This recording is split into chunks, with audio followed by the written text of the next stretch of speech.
Ito ang iyong pagkakatiwalang pinagmumulan ng mga balita, ang Investigative. Ngayong araw ng Lunes, ika-19 ng Mayo, taong 2025, handog namin sa inyo ang mga GMRC Values Education Program sa panahon ng pamumuno ni Ferdinand Marcos Sr. At narito naman ang mga ulo ng mga nagbabagang balita. Educational system sa panahon ni Ferdinand Marcos, paano nga ba? Paniniwala ng dating Pangulo na ang kahalagahan ng mga paniniwala at prinsipyo ng mga Pilipino ay nanggaling sa matibay na pagpapahalaga at pag-aalala ng mga Pilipino sa isa't isa na pinapakita natin sa kulturang pakikipagkapwa-tao. Naiproklama ang Executive Order No. 202 taong 1969, kilala sa pagbuo ng isang komisyon upang magsaliksik hinggil sa estado ng edukasyon sa Pilipinas. Layunin nitong makamit, mapanatili at mapabilis ang antas ng pag-unlad ng ekonomiya at lipunan. Tiyakin ang partisipasyon ng mga tao sa pagtatamasa ng mga benepisyo ng naturang paglago, at palakasin ang pambansang kamalayan at itaguyod ang kanais-nais na mga halaga ng kultura sa nagbabagong mundo. Primary focus of values education, tinutukat. Panahon ni Pangulong Ferdinand Marcos Sr., ang pangunahing focus ng GMRC o Values Education ay ang pagpapalaganap ng mga wastong pagpapahalaga at karakter ng mamamayang Pilipino.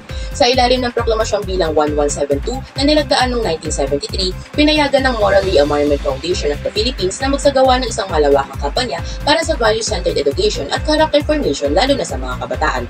Layunin ng kampanyang ito na hikayatin ang personal na pagbabago sa moralidad at responsableng pagiging mamamayan upang makamit ang pambansang muling pagbangon. Itinuring itong isang non-political at humanitarian na pagkilos na nakatuon sa kapayapaan, pagkakaisa at pagpapalakas ng lipunan sa gitna ng panahon ng martial law. Sa ganitong paraan, naging mahalagang bahagi ang GMRC at Values Education sa layunin ni Pangulong Marcos na itakuyod ang disiplina, pagkakaisa at mataas na pamantayan ng pag-uugali sa mga Pilipino para sa progresibong bagong lipunan. Values Education, paano itinuro? Binibigyang diin ng kautusan ng isang sentralisado at sistematikong paraan ng pagpapalaganap ng edukasyong pagpapahalaga sa pamamagitan ng modernisasyon ng kurikulum, paggamit ng teknolohiyang panturo at masusing pagsasanay ng mga guro. Kasama rin dito ang paggamit ng mga serbisyong ekstensyon, pagsasanay sa kanayunan, radyo at di formal na edukasyon upang mapalawak ang saklaw ng edukasyon, lalong-lalo na sa mga liblib na lugar. Sa pamamagitan ng pagbuo ng pamantayang kagamitang panturo tulad ng mga aklat, isinusulong ang pantay-pantay na pagkatuto na nakaangkos sa layunin ng Estado. Sa kabuuan, layunin ng kautusan ay institutionalize ang edukasyong pagpapahalaga sa pamamagitan ng mga makabagong reforma at estratehiyang pangungunahan ng Estado. Pagkakaiba ng Values Education sa panahon ni Ferdinand Marcos Sr. sa Values Education ngayon. Pinapakita sa Artikulo 15, Seksyon 8 ng 1973 Constitution ng Pilipinas ang layunin ng edukasyon noon. Nakasaad dito na all educational institutions shall aim to inculcate love of country, teach the duties of Filipino citizenship, and develop moral character and personal discipline. Samantalang sa ilalim ng 2023 GMRC Values Education Framework, inuuna na ngayon ang personalist at virtue ethics na pananaw.